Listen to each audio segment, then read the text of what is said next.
Olá, bem-vindos ao Mundo Político desta sexta-feira. É o nosso dia de revisitar os destaques do noticiário da semana. Projeto minerário na Serra do Curral agita a cena política no estado. Ambientalistas, sociedade civil, deputados e órgãos públicos questionam o licenciamento aprovado por conselho do governo Zema. Em Brasília, chefes de poderes se reúnem para tentar aparar arestas e desgastes recentes. Encerramento do cadastro eleitoral é marcado por forte adesão da juventude brasileira. Articulações partidárias indefinidas impactam candidaturas nas eleições estadual e nacional. E novos números mostram estabilidade na disputa pela presidência da República. Para fazermos esse apanhado, estou na boa companhia dos colegas jornalistas, Tayana Máximo. Olá, Tayana. Ei, Marco, tudo bem? Tudo ótimo. E Heitor Peixoto. Oi, Heitor. Olá, Marco, Tayana, telespectadores. Reações à liberação de um projeto de exploração mineral na Serra do Curral, na Grande Belo Horizonte, pelo Conselho de Política Ambiental do Estado, marcaram a semana em Minas. 8 conselheiros do Copan votaram a favor da licença e 4 se manifestaram contrários. Ambientalistas, especialistas e comunidades próximas que já tinham resistência ao empreendimento da Tamisa reforçaram críticas, classificadas pelo presidente da Federação das Indústrias de Minas, Flávio Roscoe, como difamações ao negócio. Agentes políticos também marcaram posições. Na própria Assembleia Legislativa, foram dias de discursos duros em plenário, requerimentos e tentativa de abertura de CPI. Uma concorrida audiência pública também já foi realizada. Quem foram os deputados que mais se mobilizaram diretamente e quais os principais encaminhamentos feitos, Heitor?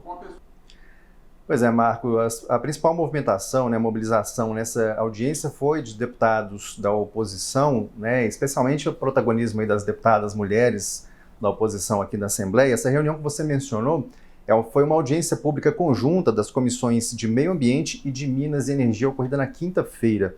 Ela durou cerca de 9 horas, Na verdade, foram 2 reuniões, uma emendando na outra. Os representantes da empresa mineradora, a Tamisa, e da FIENG, exaltaram a legalidade desse processo de licenciamento do empreendimento lá na Serra e alegaram, inclusive, que ele já dura 7 anos, Então, assim, dando a entender que há um cuidado para a liberação desse empreendimento lá na Serra do Curral. Os posicionamentos dos representantes da mineradora, eles se conectaram praticamente com todas as falas de representantes do próprio governo, inclusive dos órgãos ambientais do Poder Executivo, que destacaram que o empreendimento ele é legal e obediente às legislações de Minas e do país. Esses argumentos, contudo, tanto os técnicos quanto os políticos apresentados na audiência, eles foram rebatidos por ativistas, militantes e, como eu falei, por deputados da oposição. É claro que é impossível aqui a gente resumir o teor de 9 horas de debates ocorridos aqui na Assembleia, mas os ambientalistas lembraram que se trata do principal cartão postal de Belo Horizonte, que ele está em processo de tombamento, um processo já iniciado, e ainda que a justificativa da legalidade que está sendo apresentada nesse momento também estava presente em empreendimentos como os de Brumadinho e de Mariana, dos recentes desastres ambientais aqui em Minas Gerais. Marcos, você perguntou sobre os encaminhamentos, A gente teve aí falas no sentido de defesa da suspensão desse projeto minerário, a possível abertura de uma CPI, Comissão Parlamentar de Inquérito, para apurar por que esse processo de exploração ele está sendo priorizado sobre o processo de tombamento. E além dessa audiência, novas audiências estão previstas, inclusive uma visita dos deputados da Comissão de Administração Pública já na segunda-feira lá à Serra do Curral. E as repercussões políticas do projeto minerário se estenderam para mais um embate entre os poderes públicos da capital e do estado e entre postulantes ao Palácio da Liberdade. A Prefeitura de Belo Horizonte pediu a suspensão da licença à Justiça Federal em ação na qual alega que o empreendimento está perto de parques municipais e envolve risco grave ao abastecimento de água da região. Em nota, o governo de Minas defendeu a lisura da análise realizada. Como se posicionaram o ex-prefeito de BH, Alexandre Calil, pré-candidato ao governo pelo PSD, e o governador Romeu Zema, Tayana? O Calil veio a público dizer que ele é contra a mineração na Serra e que, como solução alternativa para que isso não aconteça, ele sugere o tombamento da Serra do Curral. Ele trouxe a discussão um pouco agora para o campo da campanha, falando, abre aspas, que o governo de Minas é o principal lobista de mineradora no estado, fecha aspas. O Zema se defendeu falando que a licença foi dada depois de pareceres técnicos, foi tudo muito assim, tecnicamente observado. Ele disse que está tudo no portal da transparência, que não tem nada a esconder, e falou que o governo de Minas não tem rabo preso com ninguém. Sobre o pedido da PBH de parar a mineração na Serra, na Justiça, ele falou que em ano eleitoral, abre aspas, cada um quer ser o salvador da pátria, fecha aspas. Então, são indícios aí de que esse tema já chegou na campanha eleitoral e deve ser explorado até outubro. O último posicionamento do governo de Minas foi de que só desistirá de levar adiante, né, o empreendimento caso haja alguma decisão judicial, que é a decisão técnica de liberar o licenciamento não há previsão de ser revista.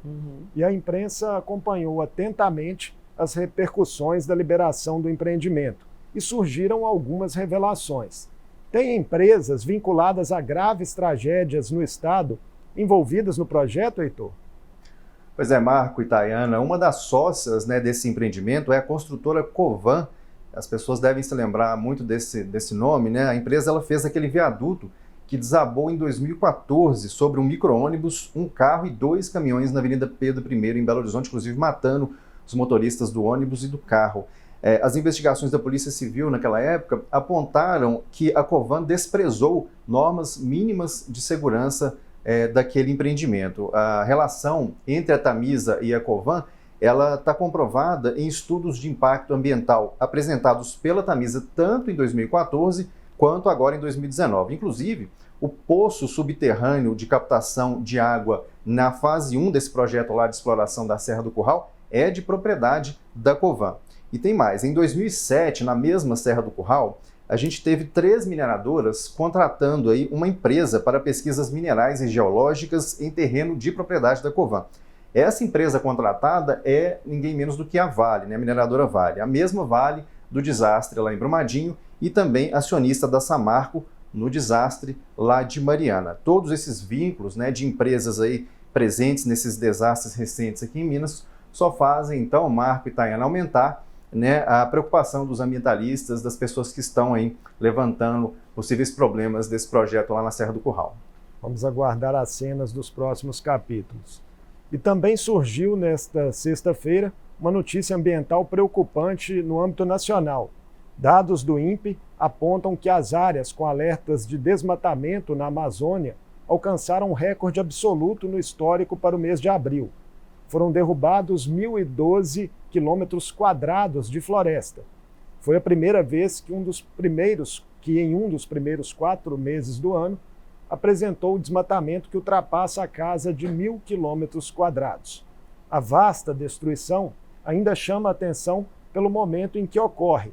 Abril ainda está dentro do período de chuvas da Amazônia, no qual normalmente as derrubadas são menores, exatamente pelas dificuldades impostas pelo tempo para a prática de desmate. Vamos falar agora de movimentações eleitorais.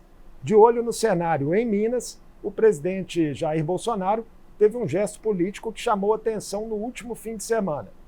Em evento de abertura da Exposebu, em Uberaba, no Triângulo Mineiro, no qual estava presente o senador Carlos Viana, pré-candidato do PL, partido de Bolsonaro, ao governo do estado, o presidente fez rasgados elogios públicos ao governador Romeu Zema. Como o aceno repercutiu entre políticos mineiros, Tayana? Marco, nas fotos divulgadas, as fotos oficiais divulgadas pelo Palácio do Planalto, o Zema e o Bolsonaro estão ali bem do lado um do outro e o senador Carlos Viana está mais distante. E aí, essas imagens, junto com os elogios que o Bolsonaro fez ao governador, levantaram um alerta, uma dúvida da situação da candidatura do Viana aqui em Minas, ele que é o candidato do Bolsonaro. as lideranças do PL, algumas lideranças do PL e o próprio Carlos Viana vieram a público, colocaram a culpa no cerimonial do presidente, dizendo que são eles que definem a ordem das pessoas ali nas fotos, e algumas lideranças do PL aqui em Minas garantiram que sim, ele é o candidato do presidente aqui no estado, mas a imprensa já vem noticiando que uma ala do PL gostaria que o palanque de Bolsonaro fosse o do governador Zema, que está mais bem posicionado nas pesquisas e que eles consideram que é a candidatura mais competitiva, que pode trazer mais benefícios para o Bolsonaro. No início do ano, lá para fevereiro, o senador Flávio Bolsonaro, filho do presidente, tentou costurar uma aliança com o Romeu Zema, mas ele não aceitou essa aliança, o governador não aceitou, falando que o Novo já tem um candidato, que é o Luiz Felipe Dávila. O episódio também foi analisado pelo jornalista e colunista político Carlos Lindenberg. Em entrevista ao nosso programa, ele disse que a candidatura ao governo do senador Carlos Viana pode subir no telhado, caso o mesmo não intensifique efetivamente, desde já, agendas de pré-campanha no estado. Eu tenho a impressão que essa entrada do Viana no páreo pode atrapalhar um pouco o Zema, até porque, a despeito daquela manifestação que nós vimos em Uberaba, né, ele ficou até num canto assim, mais subalterno, digamos assim, enquanto o Zema foi elogiado francamente e abertamente pelo presidente Bolsonaro. Mas isso tudo é uma simbologia. Até agora, a gente não tem uma definição clara. Primeiro, se Bolsonaro vai, de fato, apoiar Romeu Zema, ou se o Carlos Viana vai disputar realmente o governo do Estado para valer. Porque até agora só está fazendo de conta. Ele não disse ainda se é candidato ou não. Ele tem dito o seguinte, que ele é o líder do governo no Senado, e ponto final. Precisa ser mais claro. Ele é candidato ou não é candidato? Também atento a Minas, o ex-presidente Lula é aguardado por aqui na próxima semana para o lançamento da candidatura ao Senado do deputado federal Reginaldo Lopes. Uma possível aliança de Lula com Alexandre Calil, do PSD, já cogitada por ambos, ainda esbarra em resistências partidárias e pode não ocorrer formalmente. Também há indefinições nos palanques regionais do PT nos demais estados do Sudeste. Quais as principais questões pendentes para fechar esse xadrez, Heitor? A agenda de Lula em Minas pode ser impactada pelas incertezas? Pois é, Marco, nessa sexta a gente teve até aí sendo noticiado que Lula estaria desistindo dessa vinda em razão das dificuldades exatamente da montagem dessa chapa. Estaria desistindo de vir na viagem pré-programada para a semana que vem. Contudo, ainda no meio da manhã dessa sexta, né, a assessoria do presidente, do próprio Partido dos Trabalhadores, desmentiu essa notícia, né, da desistência da viagem a Minas. Portanto, estão mantidas as agendas do ex-presidente na semana que vem, que são visitas aí a Belo Horizonte, Contagem e Juiz de Fora. Mas o quadro, Marco, é mesmo de arestas aí entre o PT e os partidos aliados aqui na região Sudeste. E é importante a gente lembrar que o Sudeste, assim, detém 40% do eleitorado nacional, né, o eleitorado apto a votar aí nas eleições deste ano. Em Minas e no Rio, a situação é um pouco parecida, né? A gente tem a divergência passando pela candidatura ao Senado, como você mencionou aí. Em Minas, então, Lula e Calil, eles flertam por uma aliança formal, mas nem o PT de Lula e nem o PSD de Calil abrem mão de ter essa indicação ao Senado. O PT, né, com o nome de Reginaldo Lopes, que você falou, e que hoje é deputado federal, e o outro, né, o PSD, com o Alexandre Silveira, senador e candidato, né, como senador, que já é natural e a reeleição.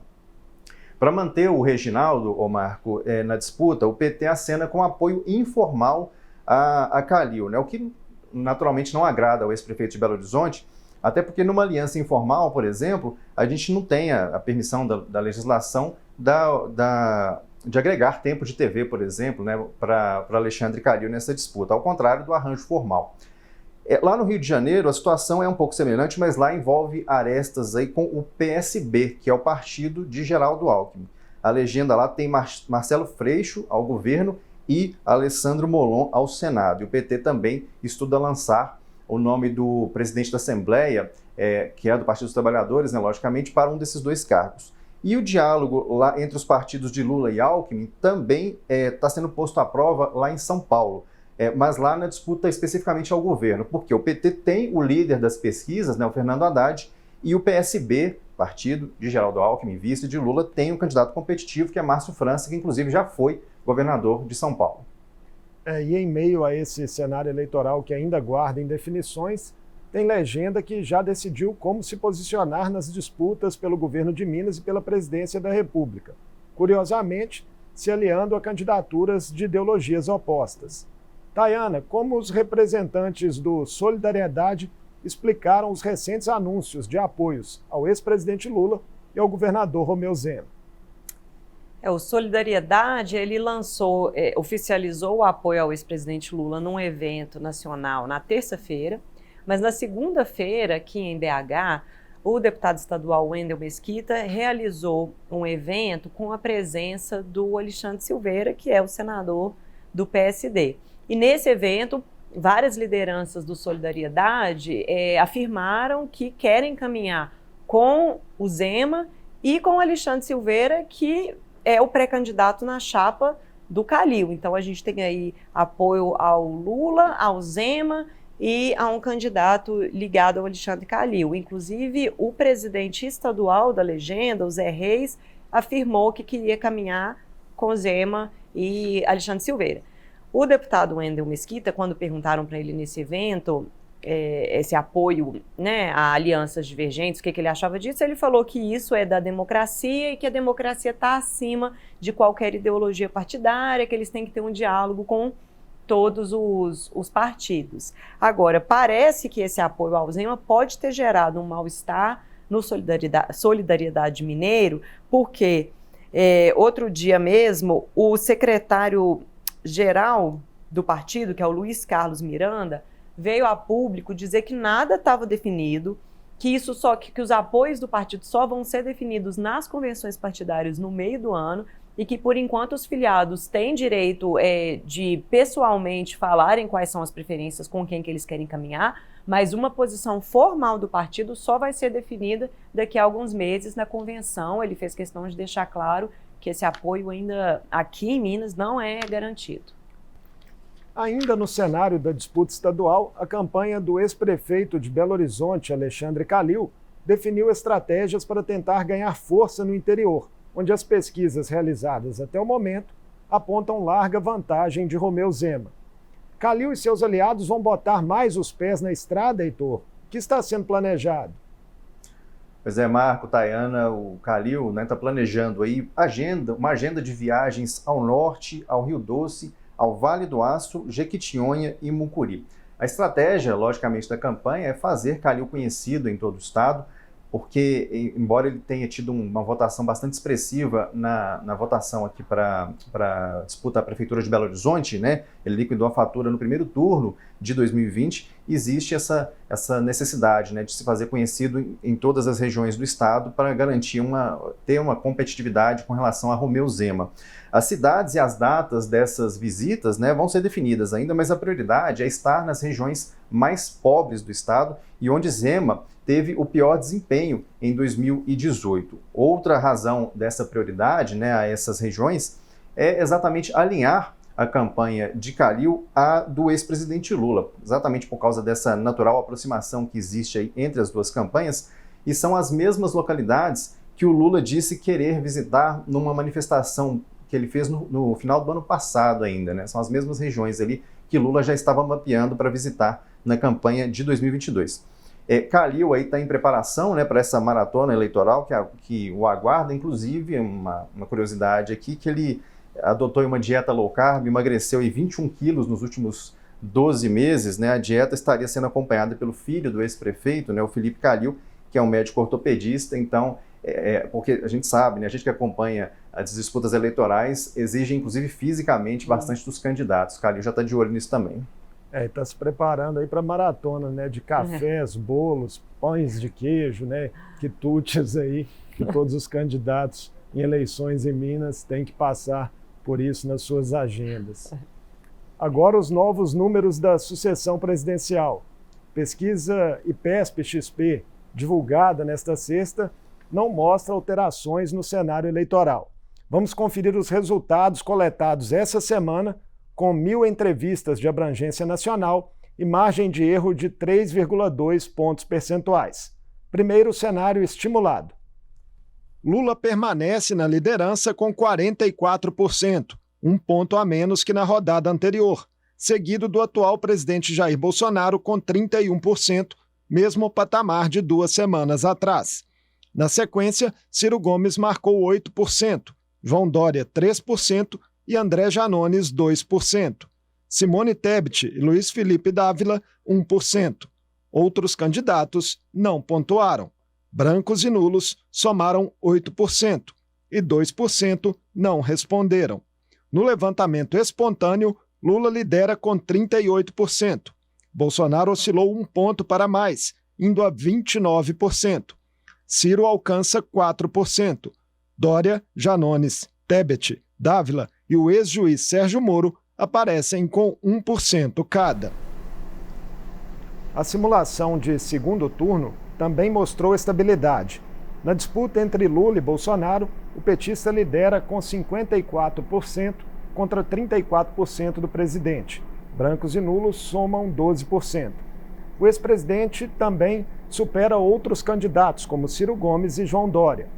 Em simulações sem Lula, Bolsonaro perderia para Ciro e venceria Dória em quadro de empate técnico. E aí, Heitor e Tayana, tudo como antes? O que chamou a atenção de vocês?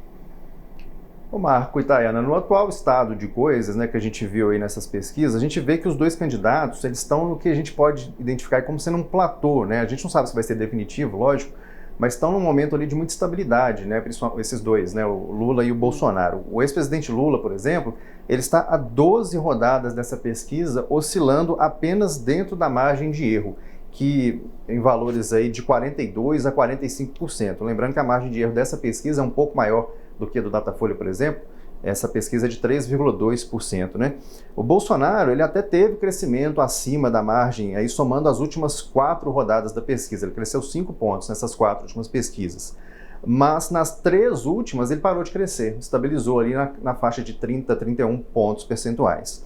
E quando as intenções de voto mostram, né, tanta estabilidade, né, como a gente está vendo nessas rodadas do IPESP, a gente começa a olhar para outros elementos aí que são mensurados também pelo Instituto, para a gente tentar extrair alguma tendência, né, algum caminho que a gente possa identificar. E nas mais diversas análises aí que a gente tem na economia, na disputa eleitoral, eu falei de economia porque exatamente a preocupação central que todos os analistas estão indicando que vai ser a tônica dessa eleição de 22. Aí, e tem dados na pesquisa falando disso. Vamos lá a eles. Quase 2/3 do eleitorado acreditam que a economia está no caminho errado. 63% das pessoas responderam isso. A manutenção do emprego, olha só esse dado, é um dado bom e ruim ao mesmo tempo para Bolsonaro. Porque, por um lado, 2/3 também das pessoas esperam manter seus empregos nos próximos 6 meses. Um dado aí positivo para quem está pleiteando, né, a recondução aí à cadeira de presidente. Mas, por outro lado, cresceu 5 pontos os que acham pequena ou muito pequena a chance de continuar empregados nos próximos 6 meses. Eram 24 pontos, né, 24%, agora são 29% das pessoas que estão com medo de perder o emprego dentro aí desse prazo até a eleição. E, por fim, 95% dos brasileiros, 95%, eu falei, acham que a inflação aumentou ou aumentou muito nos últimos meses. E 62% acham que vai continuar aumentando. Eu queria acrescentar só um comentário aqui sobre a posição do Ciro Gomes na pesquisa. Ele está aí com 8% e chama atenção esse dado, ele é relevante por quê? Porque recentemente o Gilberto Kassab, presidente do PSD, presidente nacional do PSD, deu uma entrevista para o Datena, fez vários elogios ao Ciro e falou que se o Ciro chegasse aí a 2 dígitos, 10%, que ele poderia pensar em apoiar a candidatura do Ciro, que aí junto com o tempo de TV que o PSD traria e com a campanha pegando aí, encaminhando a campanha, se intensificando, que isso aí daria uma chance mais competitiva e que aí o PSD teria esse interesse de fazer essa aliança formal. Mas, pelo que a gente está vendo aqui, pelo menos o Ciro agora com 8%, não é agora que o Kassab não se colocou disposto a apoiar essa candidatura, enquanto ele estivesse abaixo desses 10%. Então, fica aí essa informação para a gente pensar a disputa daqui para frente. Parece que o prazo limite que o Kassab colocou é o mês de junho, né, para que Ciro atinja esses percentuais. E em relação aos dados econômicos apontados pela pesquisa IPESP, que o Heitor destacou, né, nós também tivemos essa semana, no Mundo Político, uma entrevista que trata um pouco do assunto. Os desafios do mercado de trabalho do Brasil em um cenário de estagnação, desemprego alto e perda de renda foram pauta de uma conversa nossa com a economista Regina Camargos. Ela terminou a entrevista com uma projeção da economia para 2023. Eu creio que o próximo presidente da República e sua equipe econômica vão ter esse enorme desafio, né? De quais são os ingredientes que é preciso jogar nesse bolo para fazer ele crescer, né? Porque, por enquanto, esse bolinho aí essa massa está muito michuruca, né? Ela está crescendo na base de espasmos e depois ela encolhe de novo. Né? Então, o que eu tenho insistido é dizer que não há nada que indique um caminho sustentável, né? E a gente não consegue enxergar nem sequer uma retomada, digamos assim, que se mantenha no tempo. O que nós temos visto é isso que eu estou dizendo, são soluços, são espasmos, dá um respirinho aqui, afunda de novo. Quer dizer, não é possível um país do tamanho do Brasil, com as necessidades e carências que o país tem, ficar crescendo na base de soluços. Isso é impossível, não pode nem se chamar isso como um crescimento. Né? Então, eu acho que o desafio vai ser recuperar a capacidade da economia, de fato, voltar a crescer de forma sustentável, né? Gerando emprego, trabalho e renda e bem-estar para a maioria da sua população, e não concentrando absurdamente a renda na mão do 0,0 qualquer coisa por cento mais rico, né? Porque aí você está crescendo para muito poucos. Eu acho que isso também não se sustenta no tempo. Falando ainda de cenário da disputa presidencial, o União Brasil abandonou as articulações com MDB, Cidadania e PSDB em torno de uma possível candidatura presidencial única dos 4 partidos, na chamada Terceira Via. A direção nacional da legenda anunciou que apresentará chapa pura ao Palácio do Planalto. Os nomes ainda não estariam definidos. Com a movimentação, o ex-juiz Sérgio Moro pode voltar ao páreo, Tayana? É a pergunta que muita gente está se fazendo no momento, né, Marco? O Luciano Bivar, que é o presidente nacional do União Brasil, deu essa informação num vídeo que ele soltou, falando que ele esperou até quando pôde, mas que ele acha que os outros partidos com quem eles estavam conversando não têm a mesma unidade que o União Brasil e que então a única alternativa que ele veria seria lançar essa chapa pura, que é uma chapa composta, né, na qual todos os membros fazem parte do mesmo partido. Ele ainda não falou, como você explicou aí, o União Brasil não deixou claro quem seriam esses nomes, mas algumas lideranças têm falado na imprensa do União Brasil que eles acreditam que o MDB e o PSDB, no final das contas, vão acabar lançando cada um o seu candidato e que essa aliança estava sem futuro aí dessa opção de terceira via. E eles defendem que então que o partido aguarde um pouco, até junho mais ou menos, para ver mais algumas pesquisas, ver como é que os nomes estão pontuando, para só então fazer uma declaração oficial, ver como é que as peças estão nesse tabuleiro, para então fazer jogada e falar quem seriam esses nomes. O Luciano Bivar já tinha colocado o nome dele há um tempo aí para a presidência, mas a grande pergunta que todo mundo quer saber é qual que vai ser o futuro do ex-juiz Sérgio Moro na sigla. Ele que foi para o União Brasil com essa condicionante de não se lançar candidato à presidência, mas até agora a campanha dele deu uma arrefecida, ele não tem falado muito sobre quais são os planos dele, por exemplo, se ele sairia para o Legislativo, ou se ele está tentando, às vezes, ninguém sabe se nos bastidores, às vezes está tentando recriar as condições para uma eventual candidatura à presidência. Por enquanto, está tudo aí no ar e a questão mesmo é todo mundo quer saber o que vai ser do Sérgio Moro daqui para frente nessa campanha eleitoral. E falando em Sérgio Moro, será lançado neste fim de semana em Belo Horizonte o livro A Política no Banco dos Réus, a Operação Lava Jato e a erosão da democracia no Brasil, dos cientistas políticos Fábio Kersh e Marjorie Marona. Kersh esteve conosco aqui no Mundo e falou das reflexões críticas que a obra propõe sobre comportamentos de instituições, autoridades públicas, atores internacionais e imprensa, que influenciaram a opinião pública e ditaram os rumos de julgamentos e condenações por corrupção, parte delas posteriormente anuladas, no processo tocado pela Força Tarefa de Curitiba. Ele também falou da forma como o Supremo Tribunal Federal lidou com a Operação Lava Jato.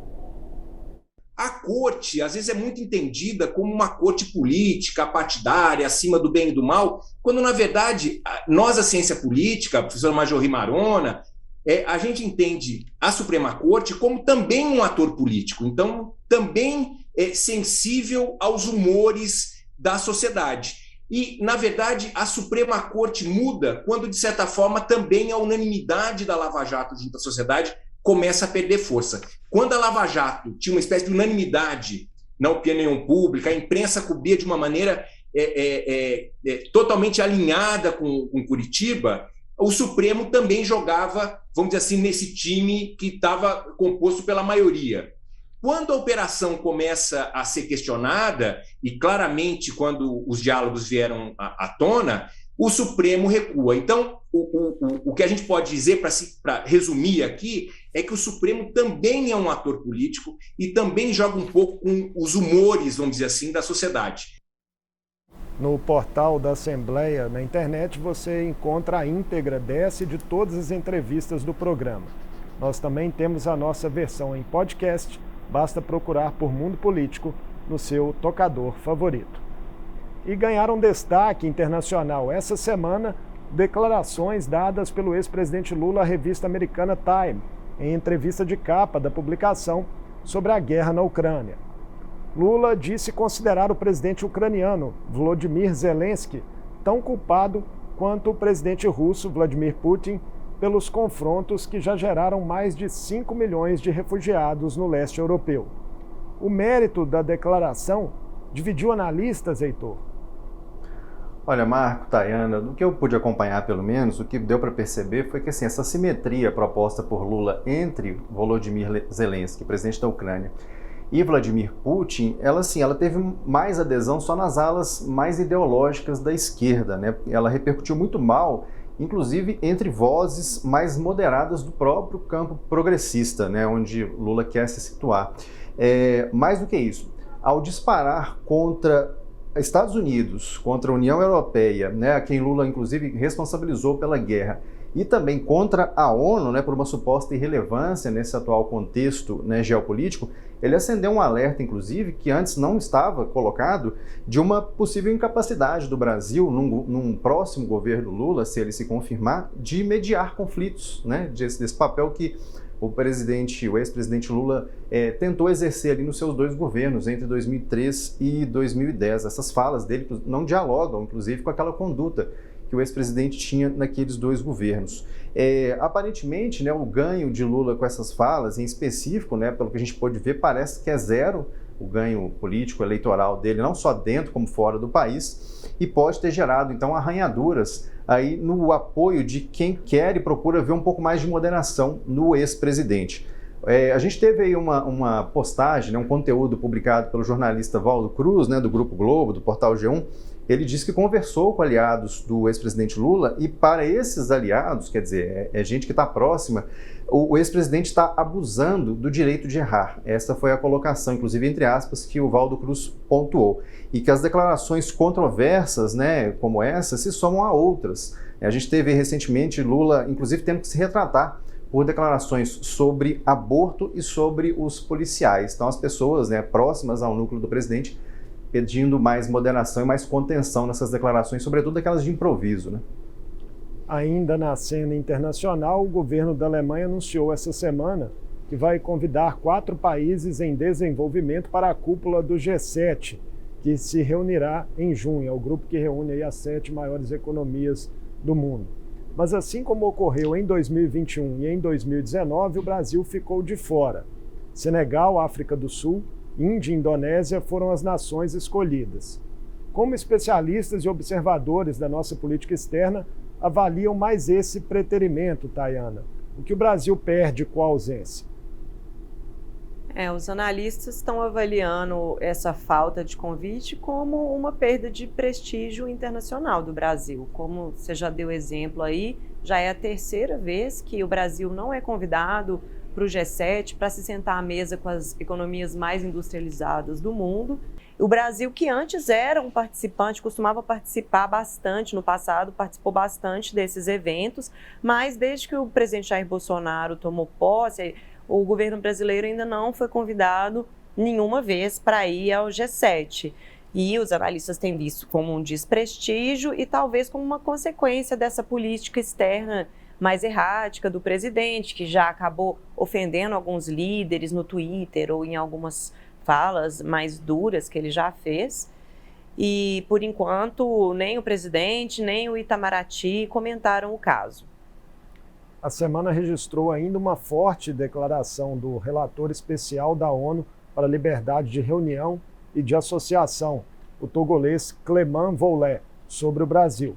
Segundo ele, a violência política estaria matando a democracia no país. Quais argumentos embasaram o posicionamento do representante das Nações Unidas, Heitor? Pois é, Marco, o Clément Vollet, né, esse encarregado da ONU, relator aí dessa questão, ele apontou cinco alertas centrais aí na fala dele, numa entrevista que ele deu ao jornal Folha de São Paulo. Seriam eles a violência política aqui no país, a proliferação da desinformação, né, a questão das fake news, o silenciamento da sociedade civil organizada, processo de criminalização de movimentos sociais e ataques a jornalistas e às populações tradicionais. Tudo isso, segundo o entendimento, né, do Vollet, provoca aí uma restrição no espaço cívico do Brasil. Coloca, inclusive, palavras fortes aqui, a democracia brasileira em perigo, segundo esse jurista lá do Togo, né, que fica na África Ocidental. Ele criticou ainda o fechamento de 650 conselhos no país, que são órgãos, né, da sociedade civil, que exatamente discutem, participam de construções e ações políticas aí de maneira mais coletiva, exatamente um dos pontos do alerta dele. E aí uma frase também que chama bastante atenção, uma frase forte que ele colocou nessa entrevista é a seguinte: quando a participação política de qualquer pessoa coloca sua vida em risco, é porque estão matando a democracia. Um alerta bastante substancial aí e que, de alguma forma, repercute exatamente acontecimentos que a gente tem visto por todo o país nos últimos anos. Remete ao caso Marielle Franco, né, notadamente. Agora uma notícia importante para as eleições de 2022. O Cadastro Eleitoral Nacional se encerrou no último dia 4 e o Tribunal Superior Eleitoral celebrou a superação de recordes na adesão da juventude. Entre janeiro e abril deste ano, o país ganhou mais de 2 milhões de novos eleitores entre 16 e 18 anos. Esse número representa um aumento de 47,2% em relação ao mesmo período de 2018 e de 57,4% em relação aos 4 primeiros meses do ano em 2014. Quais foram os méritos das campanhas de convocação realizadas pelo tribunal, Tayana? Várias celebridades aderiram, né? Teve, muita celebridade aderiu, a gente teve de Anitta a Leonardo DiCaprio, teve ex-BBB, jogador de futebol, e juventude, a juventude no geral, os formadores de opinião nas redes, e o TSE comemorou ontem esse recorde de adesão e foi realmente uma campanha muito acertada. O TSE focou bastante nas redes sociais, aumentou a presença, né, nas redes sociais, escolheu um palavreado mais jovem, e fez até tuitaço nas redes. Ele fez o tuitaço da hashtag Rolê das Eleições, que foi uma campanha muito bem sucedida, que gerou mais de 6 mil tweets, atingiu mais de 4 mil pessoas pela rede, e o resultado foi esse aí que a gente viu, esse recorde dos jovens. O ministro Edson Fachin comemorou, ele falou que o sucesso da campanha realmente deixou todo mundo muito feliz e que a juventude brasileira foi convocada a participar das eleições em outubro e que a resposta foi impressionante. E, no geral, acho que assim, todo mundo ficou satisfeito com com essa notícia, porque quanto mais pessoas participam da democracia, quanto mais os jovens fazem parte dessa democracia, mais forte ela fica. Então, é uma ótima esperança para o futuro, uma boa notícia aí para a gente. Havia uma preocupação muito grande, né, no início do ano em relação a esses números. Muitos jovens ainda não tinham se alistado e os esforços, de fato, surtiram efeito. Valeram a pena. Isso aí. Outra notícia envolvendo o TSE em destaque na semana foi a retirada pela Corte do convite que havia sido feito em março a representantes da União Europeia para acompanharem as eleições de outubro no país. O que motivou esse recuo, Heitor? Marco, teria sido aí uma reação adversa do governo brasileiro, né, do governo Bolsonaro, segundo informou ao portal Nexo o serviço de comunicação da própria Comissão Europeia, né? O Brasil, né, já recebeu observadores internacionais em várias ocasiões, mas seria a primeira vez de uma delegação da União Europeia, que engloba aí 27 países, né? O convite do TSE para a União Europeia foi feito em março, mas ele veio a público no dia 11 de abril.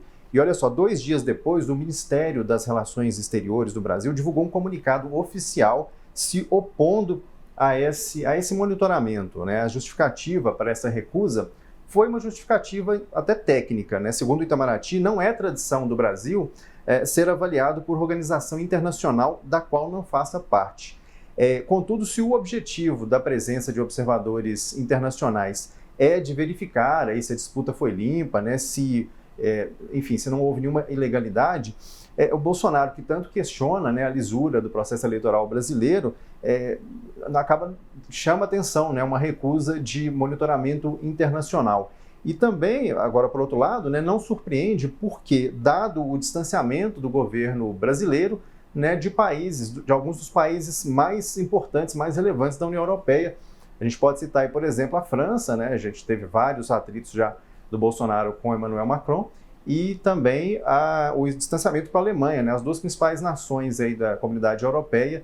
Então, revelam esse distanciamento e esse fechamento, né, do governo brasileiro à presença de delegação europeia aqui no processo eleitoral de 2022. Ainda na órbita do judiciário, o indulto concedido pelo presidente Jair Bolsonaro ao deputado federal Daniel Silveira e a recusa do parlamentar em obedecer determinações do STF, como o uso de tornozeleira eletrônica, continua agitando a cena política em Brasília. Nessa semana, o ministro do Supremo Alexandre de Moraes determinou o bloqueio de R$ 405 mil em contas do deputado. O valor é referente à soma de multas diárias aplicadas por desrespeito a medidas restritivas impostas pelo magistrado no curso de investigações em tramitação na Corte. O ministro ainda mandou notificar o presidente da Câmara, Arthur Lira, para que o débito seja descontado dos salários do réu na proporção de 25% até sua quitação. E a percepção da sociedade em relação ao perdão concedido por Bolsonaro à condenação de Daniel Silveira por ameaças a ministros do STF e condutas antidemocráticas foi medida pela pesquisa IPESP divulgada nesta sexta-feira. O que mostrou o levantamento em relação a esse assunto, Tayane? Antes de passar para os números, Marco, da pesquisa, só uma informação que saiu hoje, que desde a decisão dada pelo ministro Alexandre de Moraes, já foram bloqueados R$ 18 mil do deputado até agora. E a pesquisa IPESP perguntou para as pessoas o que elas achavam do indulto concedido pelo presidente Bolsonaro. E 56% dos entrevistados desaprovam esse perdão, enquanto 29% aprovam a medida. O IPESP também perguntou o que eles acham, o impacto que as pessoas acham que isso vai ter nas eleições, e 34% dos entrevistados acreditam que o indulto diminui a chance das pessoas votarem no presidente Bolsonaro, 20% pensam que o indulto aumenta a chance de Bolsonaro e 31% disseram que isso não altera em nada o resultado das eleições. E na esteira desse tensionamento recente aí entre poderes na capital federal, chefes de instituições se reuniram. O presidente do Senado e do Congresso Nacional, o senador Rodrigo Pacheco, foi ao STF para uma conversa com o presidente da Corte, ministro Luiz Fux. Como foi o papo, Heitor? Pois é, Marco, em tempos, né, de uma política muito inflamada, muita beligerância, muitos ataques, aí, sobretudo na comunicação via redes, né, esse encontro acaba passando aí umas mensagens mesmo que simbólicas. Aí. No caso, a primeira que a gente pode destacar é a esperada harmonia entre os poderes. A gente tem ali representantes, né, dirigentes de 2 dos 3 poderes da República, e notadamente o STF, né, que tem sido alvo de sistemáticos ataques aí do bolsonarismo, e tem também, né, a sua representação no próprio parlamento. Então a figura de Rodrigo Pacheco nesse encontro tenta aí, prestigiar o Supremo nesse sentido, né, e tentar criar um clima de um pouco mais de harmonia, até tentando chamar, quem sabe, esse poder que não estava nessa mesa, né, que é o Poder Executivo, na tentativa de criar um clima mais favorável aí de harmonia entre os poderes, como prega a própria Constituição da República, né? E tem peso também algo aqui que está na própria nota oficial do Supremo sobre esse encontro, né? Que lá a nota observou que o compromisso é do devido respeito às regras constitucionais. E aqui a menção é direta e concreta, a que o Brasil possa ter um processo eleitoral limpo, legal, e que a decisão das urnas, né, seja ela qual for, no caso específico da disputa da presidência da República, seja respeitada, cumprida, enfim, que a vontade dos eleitores seja respeitada, fechadas as urnas num primeiro ou num segundo turno, seja lá como for. Também esteve com o presidente do STF, o ministro da Defesa, general Paulo Sérgio Nogueira de Oliveira. Recentemente, a segurança do processo eleitoral brasileiro motivou discussões públicas entre o ex-presidente do TSE, Luiz Roberto Barroso, e comandantes militares. E uma reportagem do jornal Estado de São Paulo nessa semana revelou que as Forças Armadas já questionaram o Tribunal Superior Eleitoral 88 vezes nos últimos 8 meses sobre o que consideram ser supostas vulnerabilidades do sistema de coleta e apuração dos votos. Quais foram os posicionamentos oficiais sobre esse encontro entre STF e Defesa e as análises de bastidores, Tayana? A gente ficou sabendo do resultado dessa reunião por 2 notas oficiais, né? O STF soltou uma nota afirmando que as Forças Armadas estão, abre aspas, comprometidas com a democracia brasileira e que os militares atuarão no âmbito de suas competências para que o processo eleitoral transcorra normalmente e sem incidentes, fecha aspas. A nota também trouxe a informação de que a reunião com o ministro Fux foi pedido pelo general Paulo Sérgio Nogueira. E o Ministério da Defesa, por sua vez, divulgou uma nota falando que durante o encontro foram discutidos temas institucionais, tais como respeito entre as instituições e a colaboração das Forças Armadas para o processo eleitoral. A pasta também disse que reafirma o permanente estado de prontidão das Forças Armadas para o cumprimento das suas missões institucionais, missões constitucionais, desculpa. E a leitura foi de que foi um movimento mesmo de aproximar as Forças Armadas da Corte, depois da série de tensões que a gente tem visto aí ao longo das últimas 1 ou 2 semanas, se não me engano, entre o Supremo, o Executivo e as Forças Armadas. A tentativa foi de baixar essa fervura, acalmar os ânimos e esperar que as coisas transcorram mais tranquilas daqui para frente e, com certeza, esperando que aí não apareçam mais falas incendiárias para reverter esse processo de diminuir a tensão que foi feito com essa reunião entre a STF e as Forças Armadas. Após esses encontros aí entre chefes de poderes tentando acalmar os ânimos, em sua live semanal das quintas-feiras, o presidente Jair Bolsonaro voltou a atacar sem provas o sistema eleitoral brasileiro e disse que solicitou ao presidente do PL, Valdemar Costa Neto, a contratação de uma empresa externa para fazer auditoria antes das eleições de outubro deste ano. Em um vídeo partidário do ano passado, o próprio Costa Neto havia afirmado que considerava a urna eletrônica confiável. O Tribunal Superior Eleitoral já faz auditorias antes, durante e depois da votação e partidos políticos podem participar normalmente de todo o processo. E o mundo político desta sexta-feira terminou. Estiveram comigo nessa passagem pelos principais destaques da semana os colegas jornalistas Tayana Máximo e Heitor Peixoto. Seguimos juntos. Até a próxima, Tayana. Obrigada, gente. Adorei estar aqui com vocês mais uma vez. Valeu, Heitor. Sempre uma alegria e uma honra estar com vocês aqui nesse programa. E a você de casa, muito obrigado pela companhia. O Mundo Político volta na segunda-feira, no horário de sempre, com uma entrevista inédita. Até lá!